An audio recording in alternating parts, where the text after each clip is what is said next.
Yeah.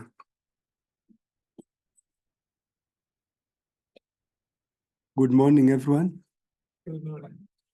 My name is Professor Peter Moreu, an Associate Professor of Finance and Economics, University of Nairobi. And let me say that I'm very grateful for the organizers of this event, Center for Global Finance, so as University of London, the ODI, London, and the Africa Economic Research Consortium.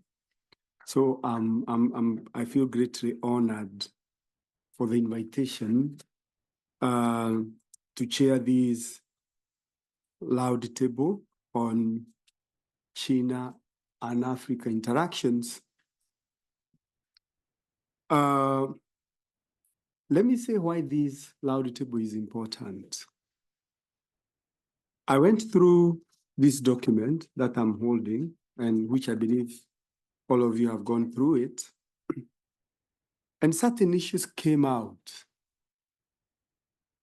In the year 2005, only 5 countries in Africa had received infrastructure funding. And then by 2023, 46 countries. So that is 85% of the nations from Africa. And then I ask myself, what explains this? And post-COVID, this has tremendously gone down. If you interact with the data also on the startups from China, homegrown startups based in China, you'll find out that the growth of the startups in China peaked in the year 2019. The last 5 years, this has tremendously gone down.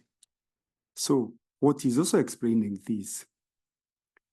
The investment in infrastructure in Africa is mainly on transport, 47% for the last 24 years since the year 2000, and then 41% on power, what we call the energy. That is 88%. So what drives the interest on China, on transport and energy?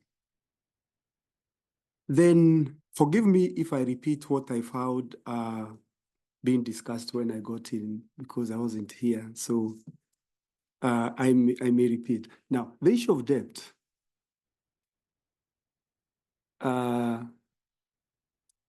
Quite a number of countries from Africa move from concessional borrowing, which has a high maturity and lower cost of capital, and moved towards the commercial sources. It could be syndicated loans, which have a shorter maturity but more expensive, or these bilateral government to government. And this has led to serious debt overhang among several African countries. And of course, you have seen some defaults. Much of the bilateral lending has to do with China. So, with all these issues in mind, there is a big question of why. I have some panelists here who are experts in the area, and I'll begin by asking them to introduce themselves. Then I'll direct some questions to each of the panelists. Then we shall have the Q&A session. My panelists here, kindly introduce yourself, affiliation, and why you're interested in this area, starting with my immediate left. All right. Thank you very much, and thank you for having me. My name is Diana Mshai. Currently with African Economic Research Consortium as a research manager. Basically, I'm an econometrician and a development economist, working on several issues across Africa. And other than that, I've been able to sort of participate and manage quite a number of projects across the African continent, and some of them cut across key issues, one of them being infrastructure. And I'm happy to be here because one of the things we are discussing, we just did a sort of a paper on Africa-China or China-Africa bullet the other day, and most of the issues that are coming out and have come out in the FOCAC, we've already, itemized a number of them there. And that's why I have so much interest in this, and even to see what next beyond here. Thank you very much. Thank you, Diana. Let's have the next panelist. Good morning, ladies and gentlemen. Good morning.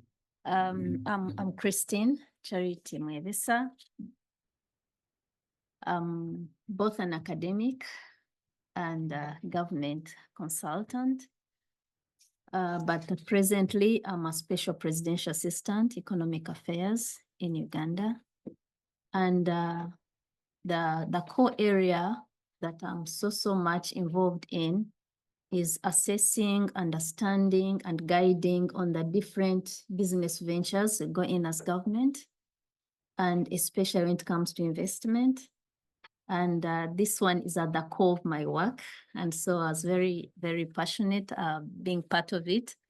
And hearing China, and China being at the center of how we're doing business in Africa and how we are moving forward, especially on infrastructure and development, is really in my backyard. And there are a number of ventures definitely have been involved in an investments and engaged in, some working, some failing, given a number of challenges. As Hannah was talking about, some of them is the risk averseness of Africans, and of course the gap between understanding the different cultures, how they work and move forward in business. So part of this conversation is really in my docket. Thank you. Thank you very much, Christine. Let's have our panelists online. Thank you. Good morning, everyone. I'm Francis Mwesige. Yes, Francis, carry on.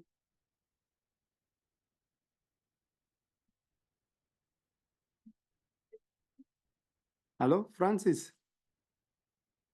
Can you hear us?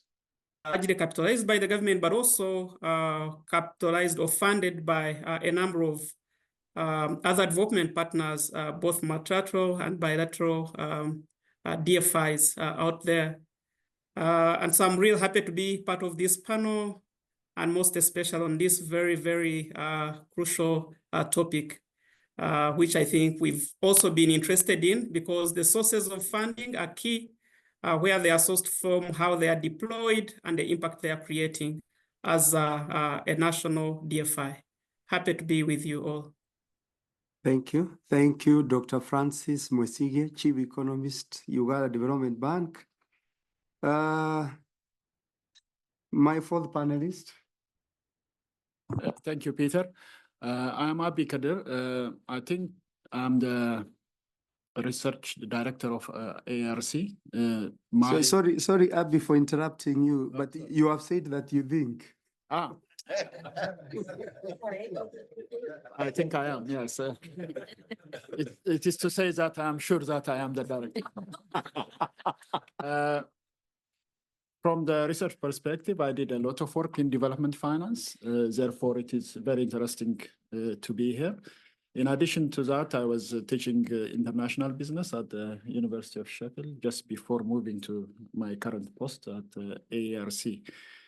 As a director of research, I'm here to scan top priority areas of economic development in Africa. Therefore, I am here to design a work program on China and Africa. Therefore, my motivation is not only personal research in development, finance, and international business, but also strategic. Oh, that's great. That's great. You're killing two birds with one stone. Now, our final panelist. Thank you, Peter. My name is Victor Mrende. I think I introduced myself yesterday, but I'll do it again. You're also saying you think. I introduced myself again. I'm the executive director of the African Economic Research Consortium. But of course, in my area backgrounds, of course, my work here in the Center for Global Finance at SOAS University of London. And before that, the work at the African Orient Bank. And before that, the professor at the University of Birmingham for many years. My work has always revolved around finance, especially large financing projects, including infrastructure.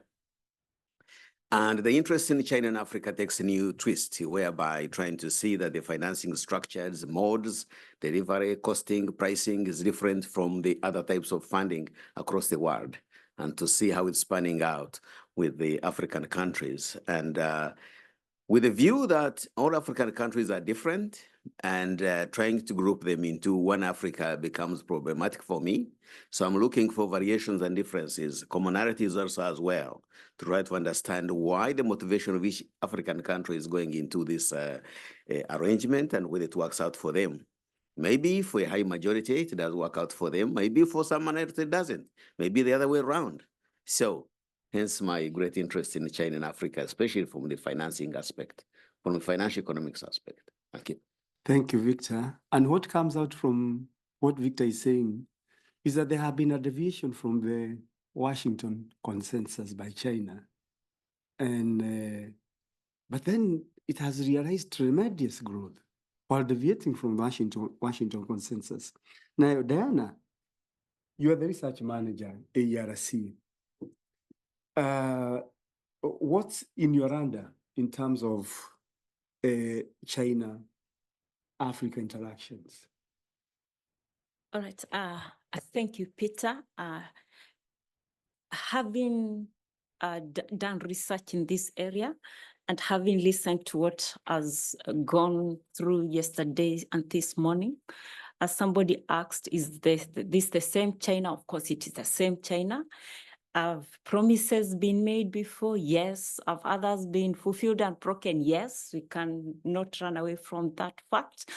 And the million-dollar question is, what has been the role of Africans, in each and every other year they sit on these tables?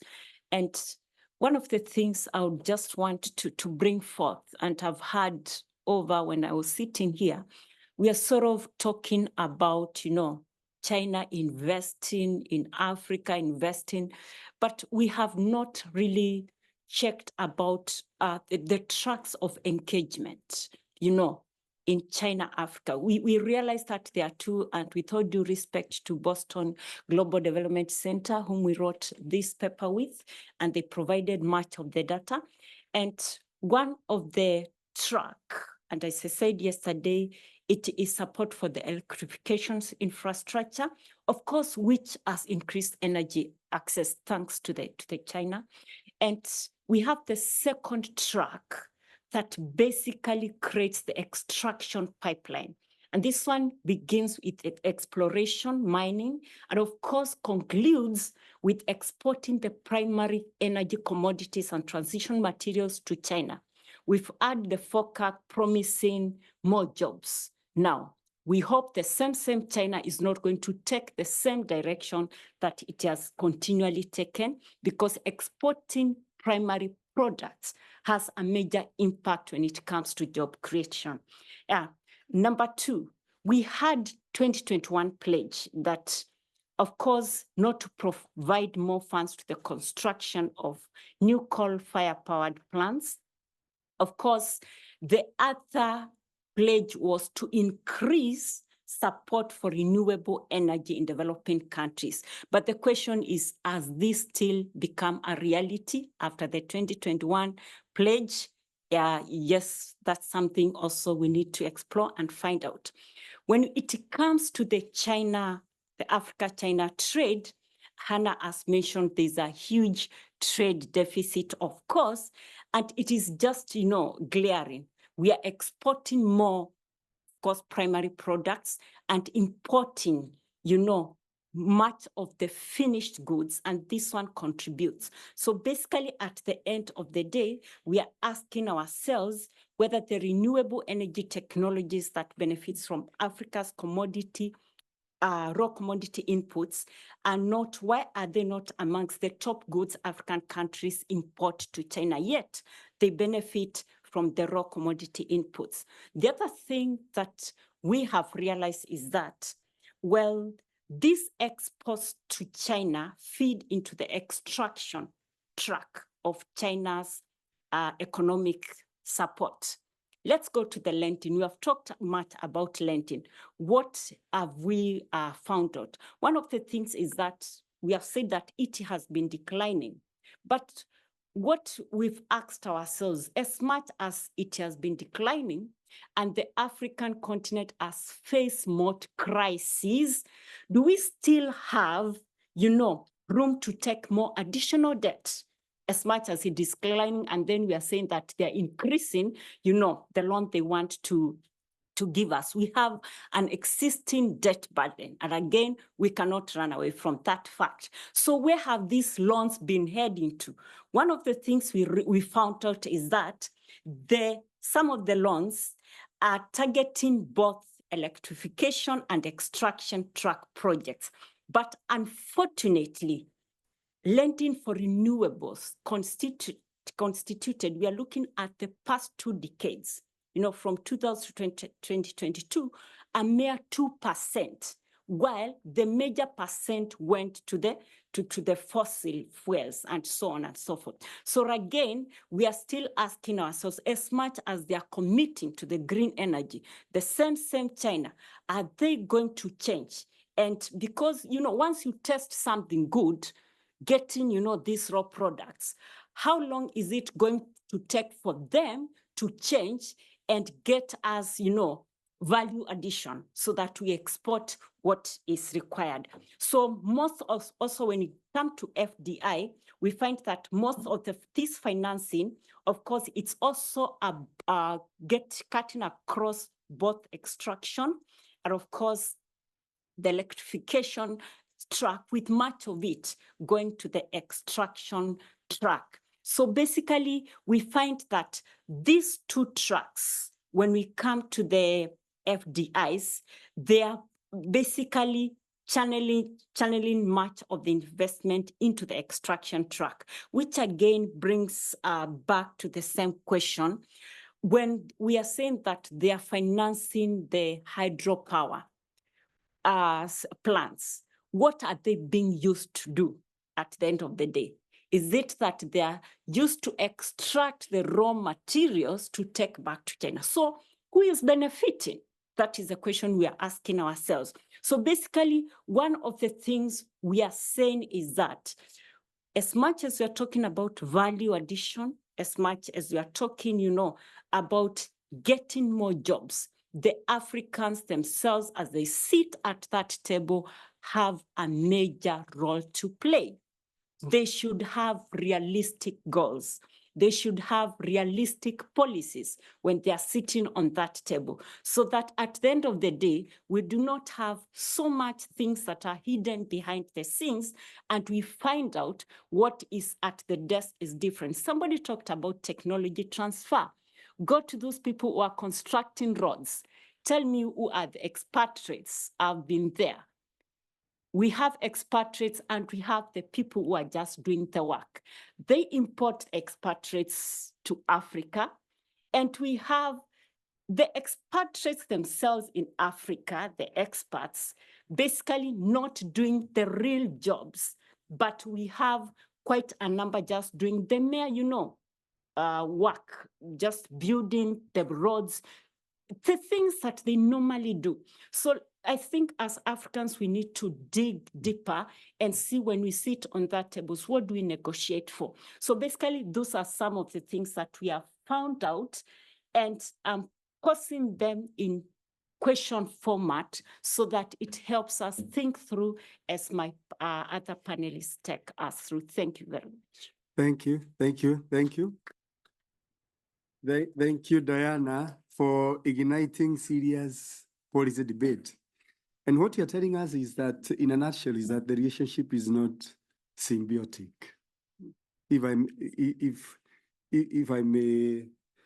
may say it that way, that the key points that are coming out from you are that with the extraction of raw materials and the extraction of mining, that subjects Africa still to the overruns of primary export commodities, which brings the trade imbalance. You talk of technology transfer.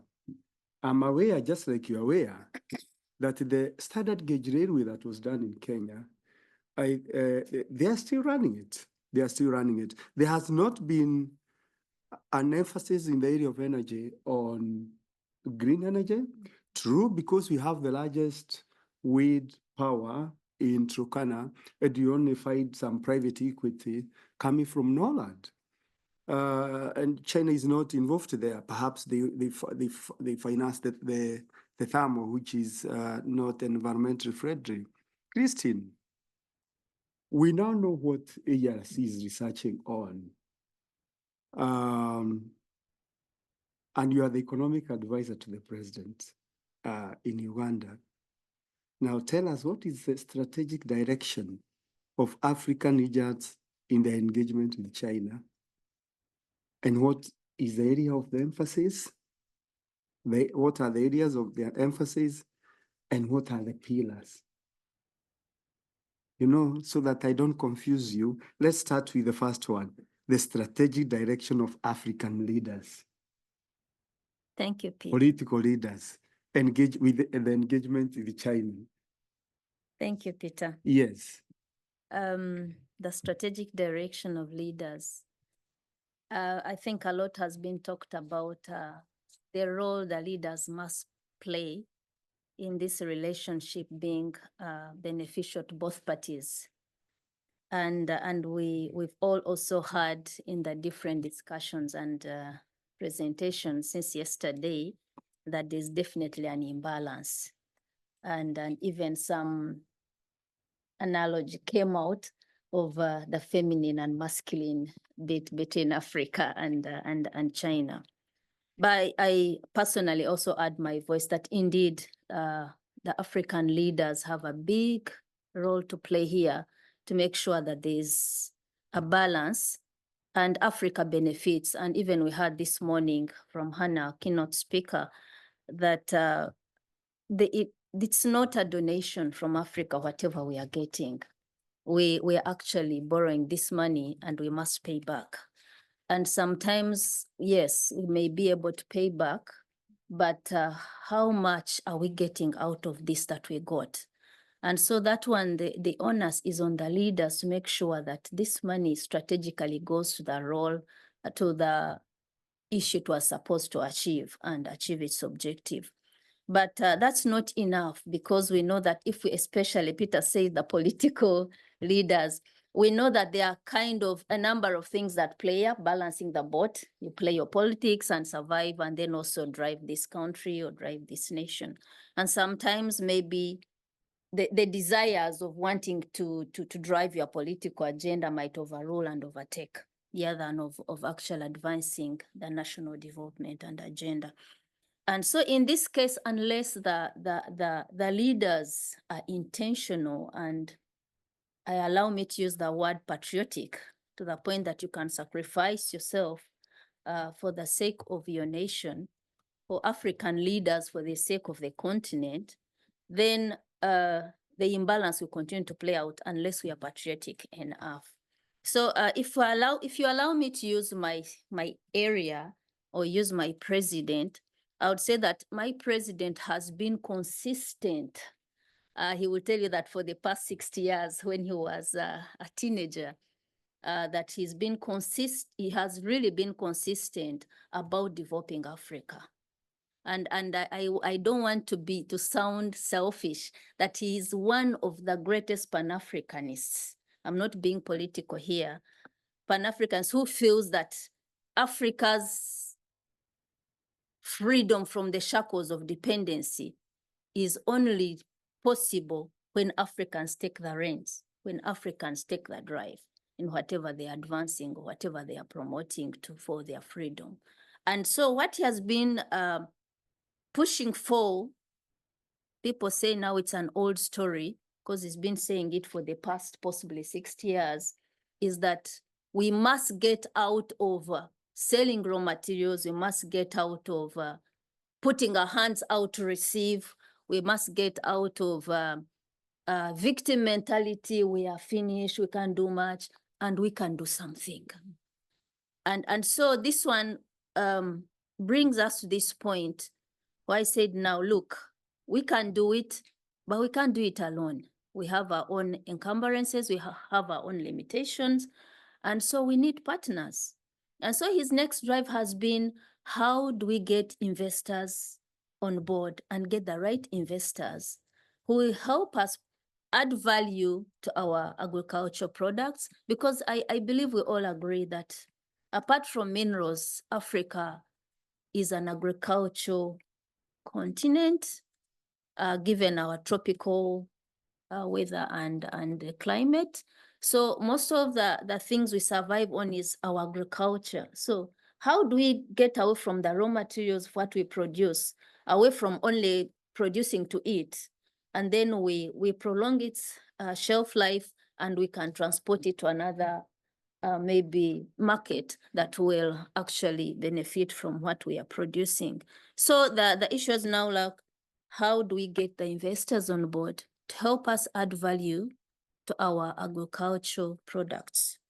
And how do we add value on our minerals?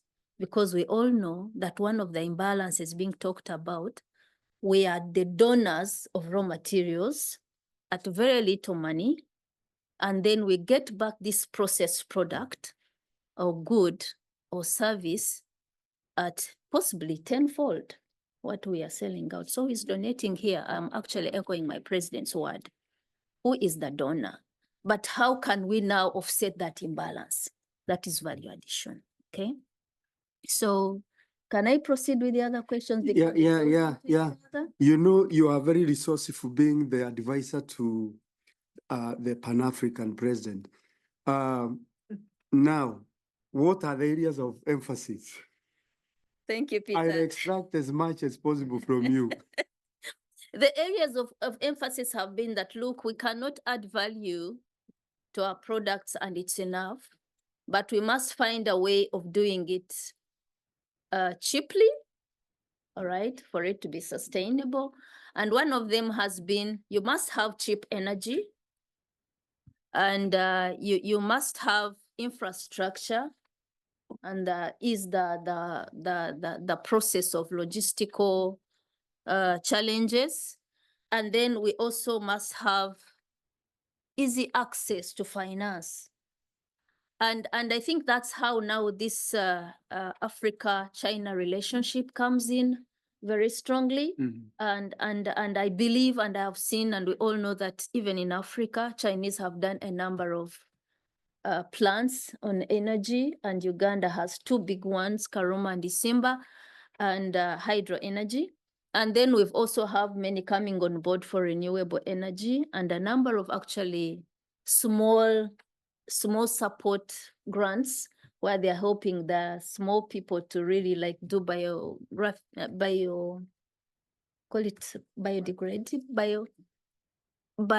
and those there's a right word, biogas and biomass energy. So from where you see it, yes, what would be the key pillars? The key pillars is on energy, actually cheap energy and available, accessible energy, cheap or simple, low cost capital, or easy financing, and infrastructure for the development of Africa. And I think China has played a big role in this relationship. Both they bring the finance, but they also bring the technology, and they are bringing the knowledge transfer within our people. Because one of the things is that, look, if you're going to develop, you're not only going to depend on these people. Investment is not enough if it does not balance out the economic bit, the procurement bit, the financing bit. and we know that if it remains one-sided, then it's only possibly China helping us, and we are not developing capacity, then we would definitely remain in that space even after another 3 years. FOCAC will be still coming and they'll be renewing, but renewing in their favor, actually not renewing in the favor of Africans. So that other bit possibly you would want to hear, Peter, is the job creation and job capacity building, maybe the right word to use.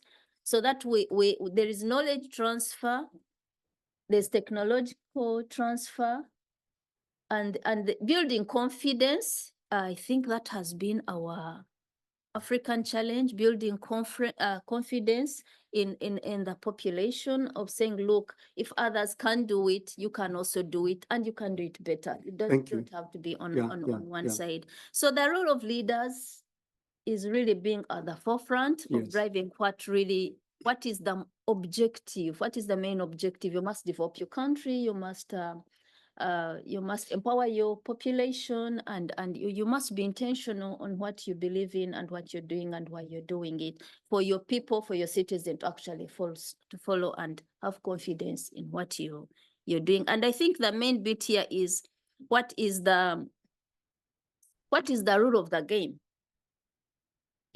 What is the rule of the game? Where does Africa stand? Not only for the relationship between Africa and China, but many other actually business and development partners that come on board to help us build. Who is in the driving seat, and what is your motivation of doing that? And I think that's where we stand, and that is my main contribution when it comes to guiding my president. Okay, thank you. You are really giving the president the real advice. You know, I listened to him in sometimes early this year when he came to Nairobi for the China-Africa relationship. The presidents were in Nairobi. He talked about that he banned export of minerals in the year 2012. And therefore, the minerals have to be, there has to be value addition. No minerals can be exported from Uganda without being processed. And that way you create jobs. He also talked about that if you ask for financing from China and their development partners on irrigation, you'll not get it.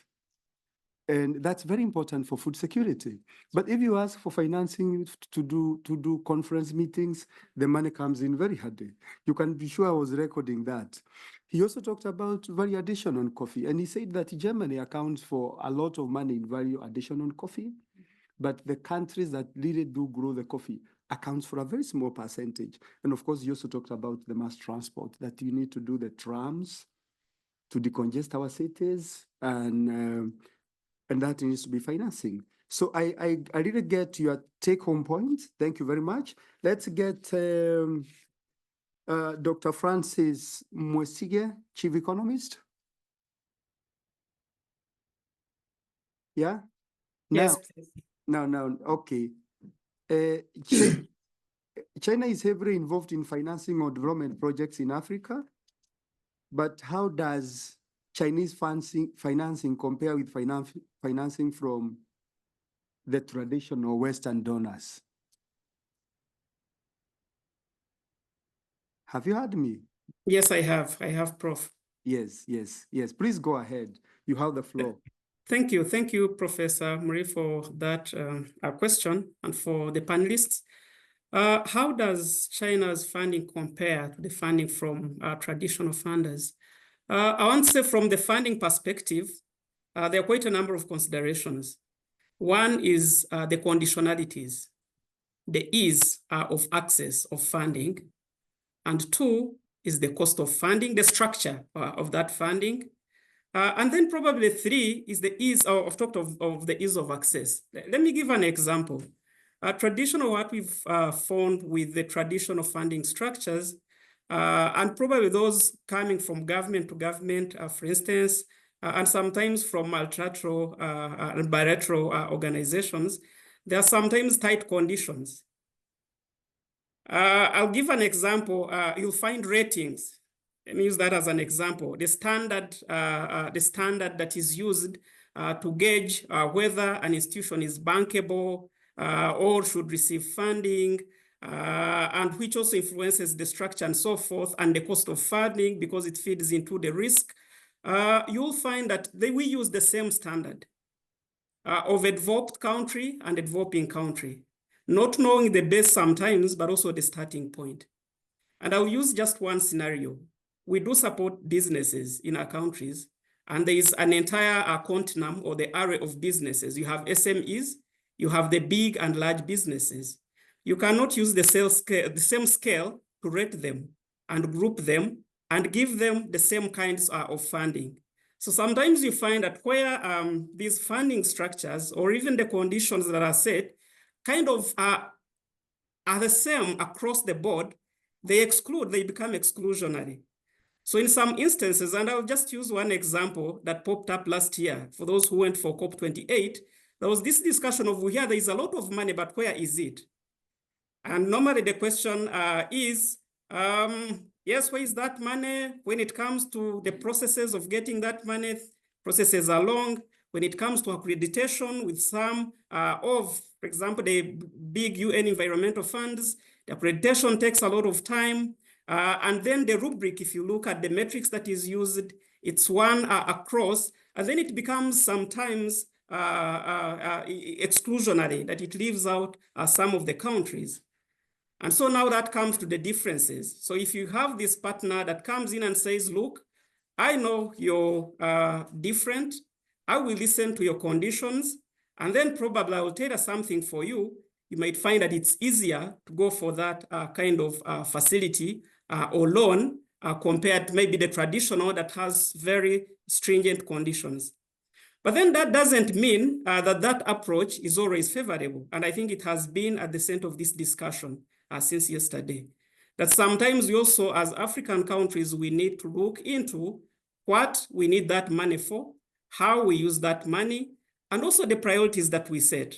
And it's interesting that recently we've seen many African countries setting conditions. I'll just give an example of Uganda, that in the aftermath of COVID, we saw debt to GDP ratio almost hit 50%. It was at 48%. And when it hit to that levels, there was a general consensus from the government side that we are going to tame our appetite for loans. And two, the president himself set a cap and said, you know, if a loan is above, we are only going for concessional lending. And if a loan is above 5%, we are not going for it as a country unless there is clear reason to go for it, and I must approve it as the head of state. And now that kind of terms, even where the conditions or the appetite would be high for, say, Chinese kind of debt, there is something that terms that appetite. Because as a country, you have to prioritize, you have to set limits, and you have to remain sustainable debt-wise. So when it comes to the conditions and what we've largely seen, one, it could rather how conditions differ. It is the cost. It is the conditions to access, it is the processes, it is how we are rated as countries, that you will look, the big funders, if you are an impact fund or a big investment fund, look at even capital markets, they go with the rating. But the rating, fragile states in most African countries will not get AAA. And so if you're going to fund, there is already a risk premium that you're going to attach, and that will come with a heavy cost. And so I think the financial architecture, basically, if you look at how the entire financial architecture is laid out, sometimes it disfavors or it's not favorable to developing countries, Africa inclusive. So broadly, I'll speak to that, and maybe I can answer more questions that come with the implications of that on the debt that we are looking at, the debt burdens, and maybe what African countries need to do. But what I need to emphasize here, again, Professor Muiru, is that African countries, just like Christine indicated, are looking at socio-economic transformation. They are looking at structural transformation. And there's been a lot of discussion of why energy and energy infrastructure and transport. The reason is most of these countries are private-led economies. We live in a free economy dispensation, but where government needs to come in to remove the key blocks or hindering blocks. And these relate to the business environment and its transport. If you want to industrialize, you need low energy, accessible, affordable, but you need connectivity. 16 out of 54 African countries are landlocked. And therefore, even when you look at the African Union and the African Free Continental Trade Area, the key discussion is interconnectivity across different countries. Because if you have a third of the countries in Africa landlocked, you need good infrastructure. But then here the question is, how do you fund it? Who is available to fund it? And at what terms? And there, that's where the question really comes in, and that should be discussed even here, that who is available to fund those key infrastructure projects which are needed now for intercontinental trade, for industrialization because you need market access, but also for industrialization because you need energy, you need water, and so forth, those key utilities that are required and which form key inputs into manufacturing processes. I'll end it here, and thank you. Thank you, Francis. Thank you, Francis. You have talked about the reason why they have our African countries have turned away from our traditional Western donors and have looked east, conditionalities, and then ease of access. But then the elephant in the room is a cost. The elephant in the room is actually the cost. One, the issue of the rating agencies have been controversial. Take, for instance, Kenya went for Eurobond last year. Cote d'Ivoire went for the same, and I think Benin. They borrowed at far much lower rates than Kenya. But when you look at the two economies, particularly Benin, you really can't compare. So there is that issue of the rating agencies. Then there is this other issue that which perhaps we'd wish to hear your thought, that if we want some funds and we go to China, the China Exim Bank, we'll get the money. How this money will be utilized, the auditing, is not a problem of China. But with the traditional Western countries, that will be a big concern. I don't know what is your take, Francis, on this. Yeah, thank you. Yes, and that's sometimes is seen as a conditionality, but I think you're right. And this is where, for me, African countries just need to be cognizant of that fact, that probably one country will give you money, they probably will not audit, they will not ensure that that money was used what it was intended to do. Another country will be even interested in the systems. Systems, how do you close and ensure there are no leakages? How do you ensure that what you have clear indicators, you're going to track and measure those indicators, you're going to come back and report as a condition maybe for more funding. So one country won't have that and the other will not have that.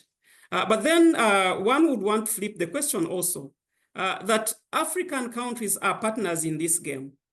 That when you give me money and fold hands, that doesn't really mean that I should misuse that money, because I'm very sure that I would have to pay back that money. And that's the realization we see recently, that many African countries are coming out to say, look, we must prioritize. And I think I gave an example of Uganda. The president, as part of maybe fiscal consolidation, but also the appetite for debt, he said we only get money for these kinds of activities. We do not get money, yes. We have a wide array of needs, and we probably need money for capacity building. We need money for this. We need money for infrastructure. But let's look at the key binding constraints and go for money for that, and then make sure that we put systems in place. And that's the key word. We put systems in place to track and ensure that this money is used for the purpose. And then, even if really, let's say China or any other lender does not come up to ask for accountability, we have clear accountability mechanisms in the country. And now that's, yes, it's a two-way game again, and to borrow from the discussion yesterday, we don't want to claim that Africa is a big boy out there, and then there are these China, and then there are these African countries that have no power, they have no agency, and they are there to take whatever is thrown at them. If we really change the narrative, and the focus becomes what should Africa do to use these funds from wherever they are coming from, well, I think the narrative would even help African countries. Prioritization, building systems, accountability mechanisms, and all that, but also the pathways. because there are institutions that will implement projects better than others. And I think that should be, in even such for us, the key area of discussion. But I agree that some countries, and if you look at the traditional lenders, the structures, the conditions, the accountability mechanisms and systems are different from not only China, there are actually other emerging lenders also who take that, they ask you what you need. And sometimes we use this narrative to compare DFIs and commercial banks, where someone, if you have collateral and it passes, I give you money. Another one is more interested in your development. It's not only the security, it is the other parameters that I look at. So in that case, I think we need to be cognizant of the fact that some lenders will have less conditions, but it's up to us to build the right systems to ensure that resources are used for the purpose, the intended purpose. Thank you. Thank you, Francis. Those are great insights. Ethiopia did SGR, standard gauge railways. It has serious landscape issues. It was cheaper per kilometer than Kenya. Tanzania did SGR, which is electric, per kilometer cheaper than Kenya. So perhaps it's the high time that we need to look at the institutions of governance on the funding from China. Now, Abi, now that we have heard a lot about China-Africa relationship since yesterday, what should be the future research agenda? What should we focus on? Thank you, Peter. This is a simple as well as a very complex question. Yes, I heard a lot about it and also about this China-Africa relationship yesterday here. But even before that, I have been following the discussions for more than a decade. I think research is very, very important so that we don't fall victim of anecdotes following the winds of geopolitics. So my role or my idea is that we have to really articulate compelling evidence to really support whatever views are reflected when we discuss the relationship between China and Africa. We should also be very careful not to be taking China very, very differently from other donors. It has a right to negotiate and that economic relationship with African countries like everybody else in finance, FDI, trade, and so on. So the research agendas that I see are very important, will bring a lot of nuances and also complexities because of the differences across countries, and uncover a lot of important insights. We had a lot of discussion, more importantly, with our African partners, among our network researchers in Africa. Germany, I just came back from Bonn recently, just yesterday, a day before yesterday. Discussion with a group at Cornell on China-Africa. Most of them have centers. The ambition is for me and also for us in Africa to be the go-to area when it comes to economic relationship between China and Africa. But for that, we have to really answer very, very important questions. I can say maybe 5 interesting areas of evidence that we should generate, maybe a work program that we should develop. One is FDI in the area of manufacturing and industrialization, because Africa was talking about, when even I was at the UN, between 2013 and 2015, we were talking about a lot of structural change. If you look at the economic report on Africa, 2013, 14, 15, 16, 17, all of them were on industrialization, value addition, how we can also get into regional value chains and global value chains. Does the relationship between Africa and China lead to any form of upgrading, industrialization, is a question. And traditional FDI researchers, finance literature, says about a lot about the relationship between FDI and its spillover effects, either in technology transfer, management, know-how, and employment. There is a mixture of mixed evidence. Therefore, the jury is out there. We have to provide a lot of evidence. At least I can say something on recent evidence from Zambia and Ethiopia, my own country. Yeah, that is one. The second is FDI for energy. I think when we are talking about energy, we have to be careful about not to jump the gun too much. I feel discussing energy transition is very important, but I think it is also premature. We have to also generate enough energy for energy access within Africa. Pretty much the greatest proportion of our population is in darkness.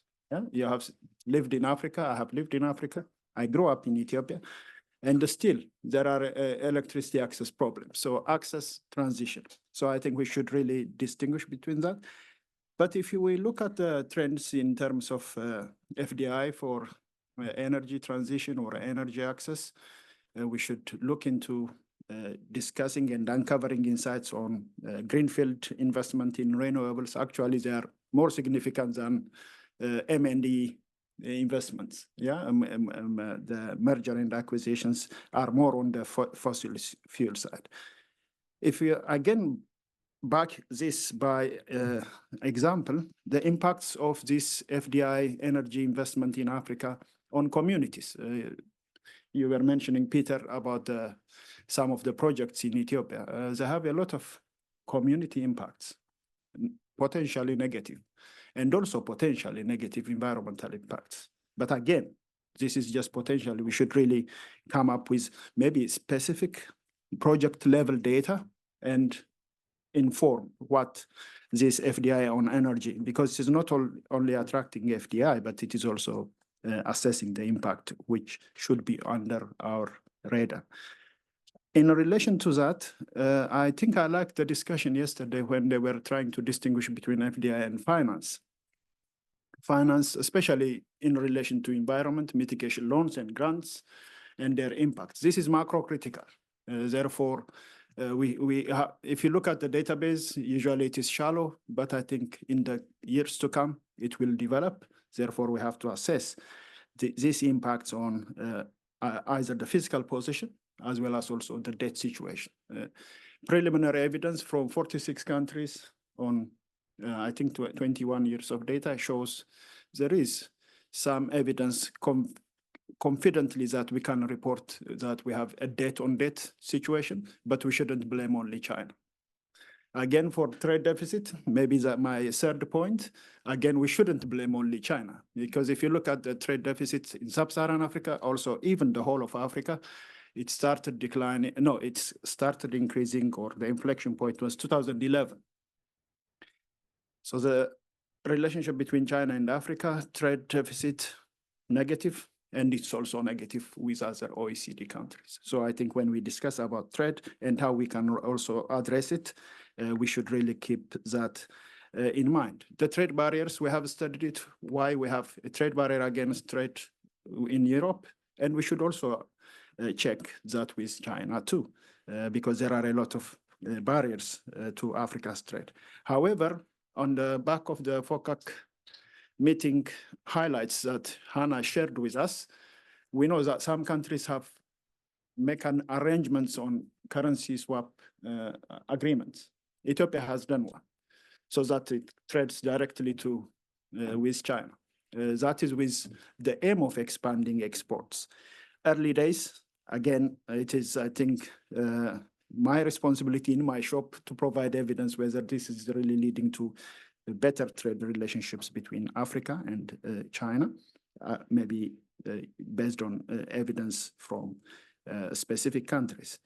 Maybe it's two additional points, but I leave the cost of capital item to the expert on my left, my executive director. But there are interesting issues that were raised both by Francis and Peter on cost of capital. But let me say something on critical minerals, and also maybe before critical minerals, let me reinforce the point of trading relationship.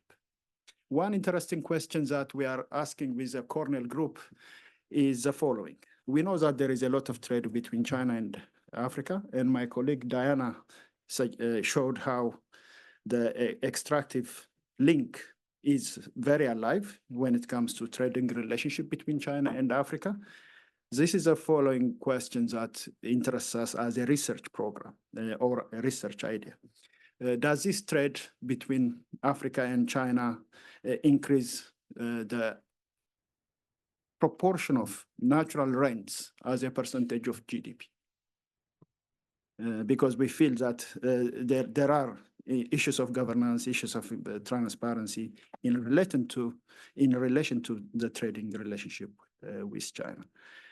To conclude, you might say, can we do and highlight and also reflect and come up with some insights? Yes, there are a lot of good data sets coming from the Johns Hopkins group, the Boston University data that we have used on the publications that Diana mentioned. We have also project-specific data sets and farm-level data sets from Africa.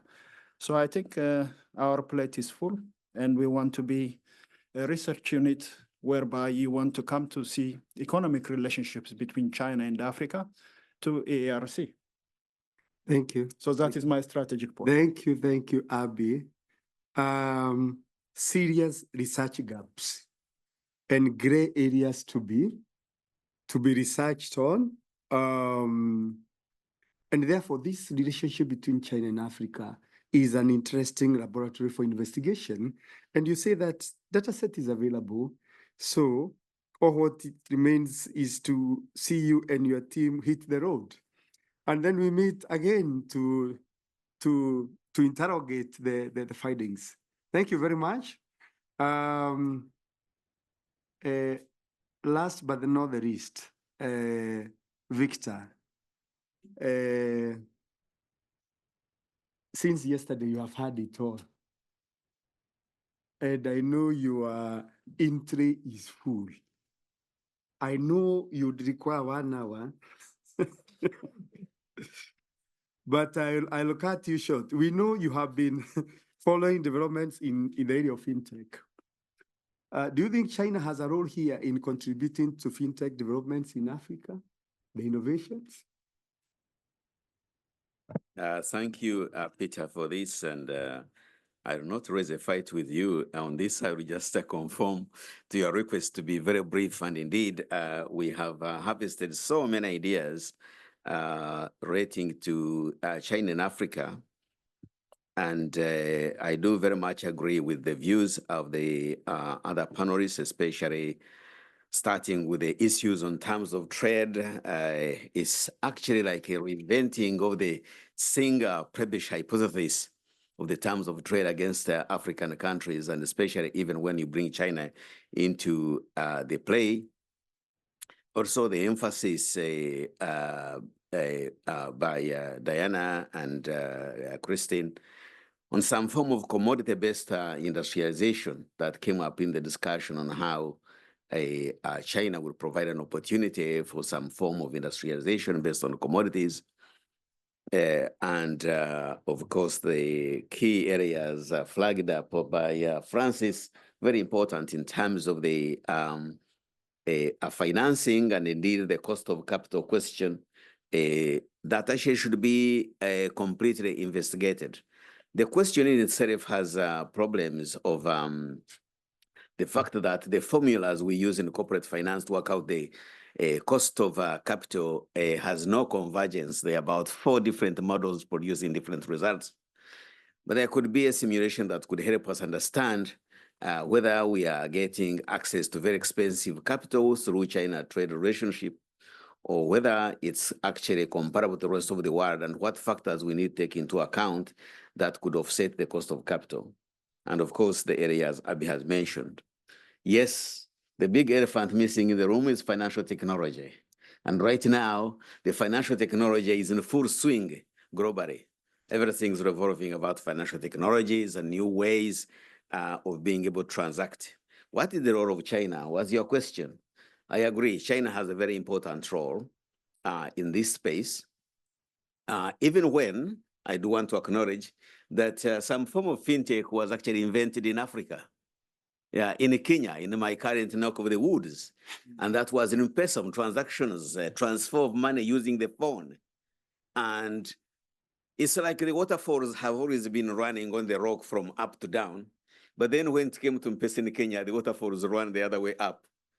Exciting the way Livingstone and Stanley did mean on Mosi Otunya, that the waterfalls are actually going up. And so that technology is invented in Africa and going cascaded, diffused the rest of the world. China has a role to play in many dimensions. All the trade that is going on commodities, on infrastructure, is now being supported by financial technologies. For example, in the transfer funds, for example, in the units of trading. I should mention that in some of the countries in Africa, the renminbi is now a reserve currency. Say, since post-1945, the reserve currency has been the US dollar, so that the countries are holding, say, 30% for payment in 3 months coverage of imports in US dollar.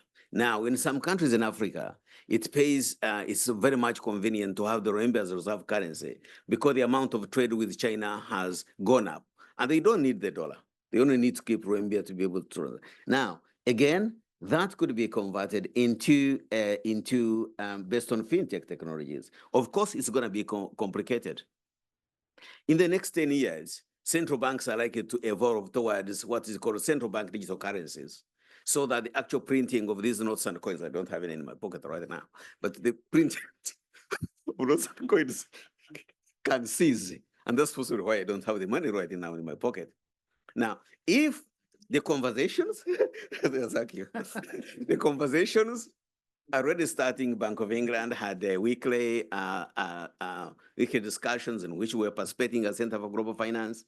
The Reserve Bank is doing the same. European Central Bank is doing the same. Now, in Africa, discussions have to start. So as the AERC, in December, we are getting central bank governors on the table.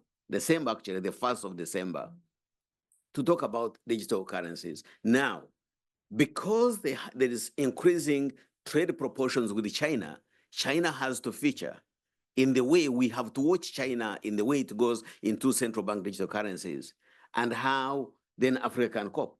It may well be the case, we hypothesize, say hypothesis as an economy, we hypothesize that maybe if China develops these platforms for central bank digital faster, then it will possibly impose or maybe help some African countries to acquire central bank digital currencies. After all, the whole of Africa prints their currency right now outside Africa. If you disagree, tell me any country in Africa that they print their own money, apart from using Thomas Leroux and others which are placed outside Africa. So the new form of currencies, the central bank digital currencies, will possibly run on platforms not actually hosted in Africa. So the platforms may come from Europe or from the UK, from the US, or from China. Where is it going to come from? I think we're going to look at this in my director of research is kind of peer into the twilight zone and find out how the central banks, and that's will be the greatest form actually of fintech. There's another form of fintech, and Rosemary, Doug here, and other people have been looking at the financial technology trade in fintech applications, softwares, support of Aristat companies. And for India, we know now that the softwares were made in India, but traded in London.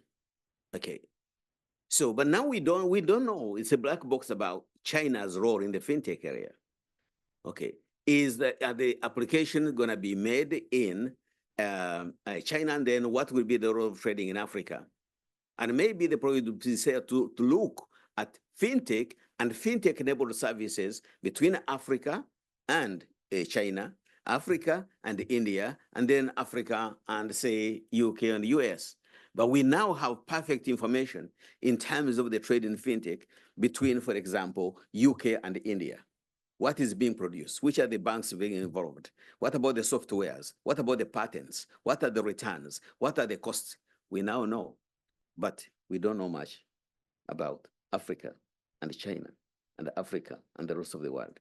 And I can assure you, AERC, we look into this pretty fast. Thank you. Thank you. Thank you. You now understand why I was saying that he might need 1 hour. Yes. Because he has kept so much to himself. I think in the interest of time, central banks Roundtable on December, which the AERC is taking the leading role, that will be a very important gathering. Because if China has already overtaken US in terms of purchasing power parity, what if they enhance financial innovations and some Africans are using their currency as a reserve currency currently? So that's food for thought. And of course, the role of fintech in facilitating trade. We have just exhausted our 1 hour. So I now open the field to questions addressed to our experts. And please be precise and concise and make it short. I'll start with the gentleman over there.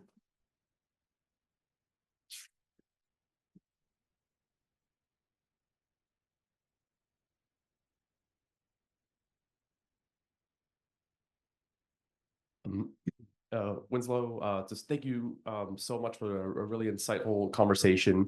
And one thing I want to do is maybe tie this notion of the political economy of knowledge production. The research we did is because we can afford to take a risk in our research, because I was told specifically never to do China-Africa in management. The data sets aren't big enough. You're not going to find a clean shock. You're not going to have a clean causal answer. And that's the only way to get into a quantitative social science journal. But my knowledge of the China-Africa relationship, the fact that I know a road is not investment, because a road generally is set by a Chinese policy bank, which by definition requires a Chinese contractor, which means a Chinese jobs. And is there a space for senior academics to allow maybe other empirical settings like anthropology or geography to inform this China-Africa economic relationship, to give people the space to take a risk, to use these citations, to use this data, to use your subject matter expertise to produce papers with smaller data sets, which might not have a million robustness checks, but still contribute knowledge? So that question will be responded to by the executive director of AERC. I go to the next one. Yeah, here, this. In the interest of gender parity, yes. Hi, Elisa Gambino, University of Manchester. Thanks so much. Brilliant roundtable. I wanted to follow up on the fintech question, so I guess I'll be directing my question specifically to Victor. I was wondering, I do, obviously, everybody loves M-Pesa and Momo, MTM, mobile money. They're super helpful and they do indeed facilitate trade. But one of the things that I'm noticing in my work on the trade of Chinese goods in West Africa is that it also so happens to be really difficult to get tax revenues from mobile payment. And so what happens is that often people who import, Chinese entrepreneurs who import, they keep most of their money on these mobile platforms rather than in the banks. And then they only pay taxes on the money that is in the bank, because that's what the revenue authorities can access. And so I'm wondering, how do you see certain challenges such as this one, which is obviously huge in terms of the loss of tax revenue that takes place when reliance on payment systems such as M-Pesa or Momo then create? Thank you. Okay, another one to Victor is on pilferage on tax revenue. Another one, okay, up there. Yeah, please go ahead. It's you. Oh, sorry. Yeah. Yeah. I actually have two questions. A very, very, very quick one for Victor. We are all moving kind of to digital central bank currency. My question is, how will that actually change monetary policy in the future? Do we get rid of actually inflation monitoring by this way? Because, if it is going along blockchain technology, we know exactly how much money was kind of printed. The second question is more along energy, and that is for Christine and potentially Abby. every development, industrialization needs stable energy supplies. We know that. Now, Europe is kind of decentralizing energy supply. Which kind of role do you see in Africa for this, especially for renewable energy? Because Africa is a blessed continent for solar energy, and you get a lot of problems. You get around a lot of problems when you try to decentralize energy supply. Okay, that question goes to Abby. The first one on monetary policy will go to Victor. And please let us keep the question short in the interest of time. Yes. My question is also to Professor Victor. It's regarding intellectual property in, as you talked about M-Pesa. What happened with M-Pesa is that Vodafone took it in its book of accounts, and then it became a global public, Vodafone property, which it sold to different countries, including India, it introduced as well. So how can Africa protect its own, indigenous created frugal innovations like M-Pesa and promote such innovations like that's something which is very important, because Africa is already, as Victor talked about diffusion, but then it doesn't lead to further progress, and then it gets utilized in other places. Thank you. Intellectual property rights to Victor. Yes, the final one here.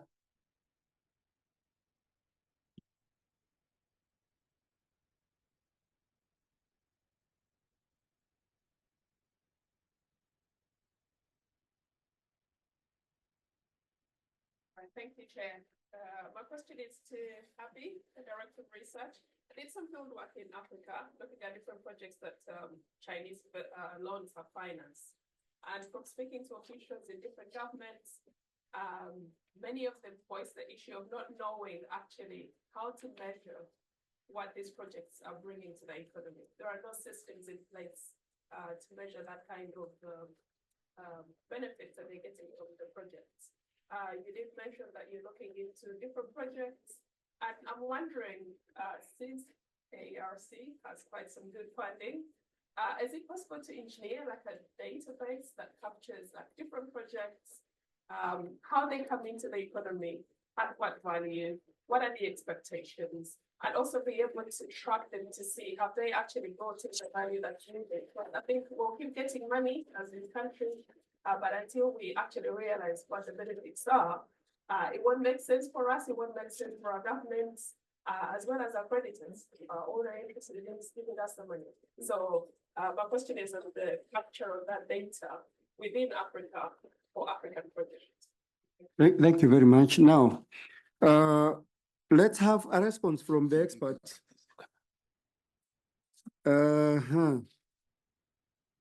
Given the growing recognition of the emergence of fintech solutions such as central bank digital currencies, which have important implications for issues such as financial inclusion, and given that as a constraints for developing countries, especially in Africa, are there pointers to the quality data for conducting empirical work in this area? So that issue of are there pointers to quality data for conducting empirical work in this area? I take it to Diana. Don't say I'm abusing the position I'm holding. So let's start with let's hear from the experts. Let's start from Victor. Yes, several questions directed to you. Yeah, thanks, Peter. And some of the questions I'm gonna defer to Abby. Just give quick answer. Thank you very much about that multidisciplinary approach. It's very important. I agree with you. It's very critical. We cannot all wear the lens of economists or econometricians to delve into the problems, because there are attendant social, political issues that we need to bring on board. And the number crunching may not capture those accurately. The data generation process might not be so accurate to capture nuances, psychological beliefs, and others. And that's where we bring in the other dimensions, include anthropologists and others, to look into these dimensions. So I agree, we should have that lens, although we need to keep also the empirical parameters very important, because they give us an angle in terms of forecasting and see what are the likely trends. Elisa has a very important concept on the question on the tax. In fact, it is not only a tax, it is the transactional costs associated with the mobile money operations, which become a problem. The tax are distortionary. They actually distort the way the pricing can happen. And it's unfortunate that many governments have used the opportunity to increase their tax revenue on the basis of financial innovation in M-Pesa. I think some other governments have stayed away from that, the temptation to use distortionary taxes. And that should be the way to increase the volume of transactions, the efficiency, the benefits of financial technology, financial innovation, to be able to transact. So the taxes are distortionary. Yeah. Pia, you have the right approach to ask, is fintech going to change monetary policy? Yes, it will be. Because the monetary policy is about the pricing of money, the interest rates, also about liquidity, which the other way. So either you believe in liquidity clearing, in which case you have prices, or prices clearing, in which case you have liquidity. Either way, that's how monetary policy is going to conduct it. What it will give us, though, is the accuracy of the effectiveness of monetary policy. This debate has been running over 60 years in trying to understand how effective monetary policy compared to fiscal policy. I think the effects of monetary policy will be more accurate and more easy to monitor or to forecast the change in money. And so central bankers will be happy fellows, I guess. And then the intellectual property is absolutely important. But we've had these problems, both of patents for almost 100 years. Patents are made around the world, but the greatest trading of patents is in London, even for patents that for discoveries not made elsewhere. It has a lot to do with the legal systems of the discovery that are being made and the fact that patents can be protected in one country rather than the other. So if you think of patents that would have been discoveries that have been made in the countries that are now fragile, then the patents rights will not have been protected because they don't exist when fragility comes in. So I think there is a lot to do, for example, in African and many developing countries, on how to protect patents that are being made, the intellectual property, for posterity. Because if you made a discovery, it should be yours forever for the rest of the life, unless it is traded and passed on. And also there are wrangles in patents. Is it me who owns it, or it is Tolu? And that's where media comes in with the trying to arbitrate on the ownership. So the reserve of many, it has been patents and discoveries have been actually exclusive for many industrial countries, including many patents in the UK. That's because of the legal rights and the legal systems. I think we have a lot to do there, especially when contracts are made for the interpretation in a certain legal system. How that stand with China? Yes, I think there is a lot to be done because, we've seen the trade between UK and India, that even for those patents made in India, they actually traded here in London. And that can tell you a lot about what will happen in the patents industry. Thank you. Thank you very much. Abi? Thank you very much. Let me add to the question raised about the knowledge production. Yes, I think economists might come out as very territorial and narrow-minded in terms of creating a space for other disciplines, but I think not all of them are. For sure, we are very open-minded and we value the importance of interdisciplinary insights into the questions that we are grappling with. More in line with yesterday's presentation on knowledge production. I think Danny Roderick and his group from Harvard have a paper on, I think, the global authorship of papers in economic journals. So you can see a lot of insights there. So I think I really support your idea of creating a space for others. I think even qualitative studies with few limited companies can really throw lights. If you see our econometric models, they tell you why what relationships are there, but they give you very limited insights into why the relationships are there. Okay, through transmission mechanisms, you can find a bit, but it is not the whole story. I think the other the qualitative studies or mixed method insights will be good. The second point I would like to address is PI's point on the whether energy should be decentralized. Yes and no. Yes, especially when you don't have a generation power in some countries or generation problems. But if you take my country, no, because we have already generated a lot, but we don't have transmission at a macro level. So that is my quick answer to that question. And on the third one, yes, I think you raised a very good point about loans. Yeah, we should know the loans, where they are located, what impact they have, and the sectors and so on. And the database from Africa. I think I like when you said engineer a database within Africa. Okay, we used the Boston University database, but I think you identified our weakness there. So yes, we should work on that one. The final point I want to make, maybe to help Diana, somebody was asking on the empirical studies that we can make using fintech data in relation to financial inclusion. There is quality data, actually. I have done some work on Burkina Faso and Cameroon, and we published it. And there is a region specific even work programs that I'm designing and planning, because we have at least 13 other countries with a good consumer-focused Finoscope surveys. Thank you very much.